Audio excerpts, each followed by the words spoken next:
There's $146 billion being made by someone who's making 40 billion previously in the beginning of this year. And then and Musk went to 256 billion. These are absurd numbers. And these aren't just two people. There's so many other people out there that are making tons of money off of your data. And you're not seeing anything. We haven't seen minimum wage rise in over 20 years, I think, right? Something like That's that. correct. Yeah, something absurd, especially not to inflation, not to inflation levels. Yeah. And it's not just two billionaires. You have all these people, all these companies making all this money. And it's not a bad thing, but it is bad if it's not proportional to the rest of the country. You can't have 1% hoarding all this wealth. I mean, we got to have some protections. And it's not even like they're just creating everything from themselves. It's our data. We are not valuing our data. Data is somewhat relatively new to the human race. We don't really understand it and its value. Or I should say, most of us don't understand its value. The people at the top understand its value. Yeah. Its value is in the trillions. Yeah, that's exactly right. We're just not given that playbook. That's not part of our school. K through 12 is not teaching you how important your data is. I mean, I want to put this out there. It's not just that. The reason I'm talking about, I'm really trying to get down to this bare bones, guttural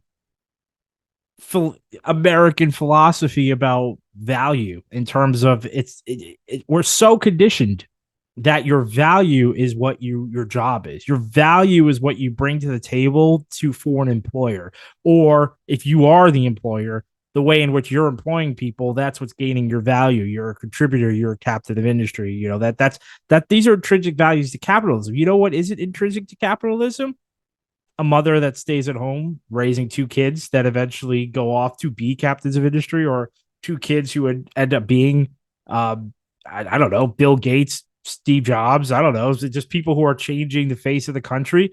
Nobody cares about anybody like that. The fact that those people are devalued is where this is ultimately going to stem from. I mean, maybe this feels like a stretch by me just blurting it out and saying it right now on air. But if you really think about it, if you want to think about our ethos, you want to think about our philosophy as a culture, the fact that we do not value people's basically participation within our economy who are not basically like capital driven, like they're not bringing home a paycheck day to day, and therefore we just dismiss them as just silent shadow workers that are just we're not counting. We don't count them. We don't count them as part of the workforce. We don't count stay-at-home moms, stay-at-home dads as part of the workforce because we don't believe that what they're sacrificing and giving up to basically raise children is of value. The only thing that is of value is when those children come of age and become taxpayers. And then now we accept the fruits of that labor. We accept it when we can get taxation off of them, or if they're creating businesses, that's when we create that. That's when we see the value. That's why I'm saying that this is going to be such a difficult psychological leap for most Americans to start thinking of this. Yeah, go on. It's a really good point. No, because the way that, and listen, we're doing the best we can, right? There's no playbook, we're doing the best we can. I'm just trying to put it out there. Humans are doing the best they can, and the economy that we've come up to date is that for you to accumulate value in terms of currency, because that's really what value is for us, right? You got to save up some money. You need to engage in business. Business is the only generator of value for us. But what if you're a stay-at-home mom and you're doing really good and necessary work? We can't have a society without kids. Exactly. But the government isn't paying moms. That's an interesting thing, right? There's so much other value that just is apart from business that we just make people struggle with instead of fostering it, nurturing it. And man, who knows what we would see.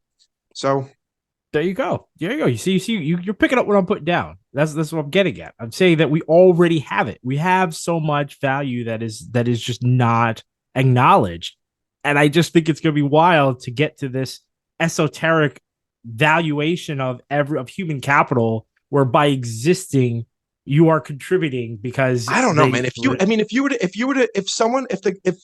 a candidate was savvy enough to say, hey, fill out this form or fill out this survey, and it's about your data usage. I drive this model car that collects my data when I go from point A to point B. It knows my gas. It knows like what I put in it. It knows my tune-ups. It knows my what I'm putting in the GPS, like whatever the car computer is collecting.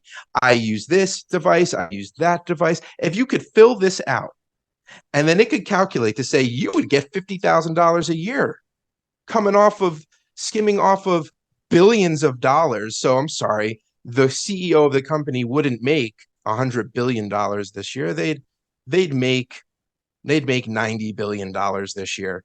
I mean, if someone was to propose it like that, I wonder what kind of pushback there would be.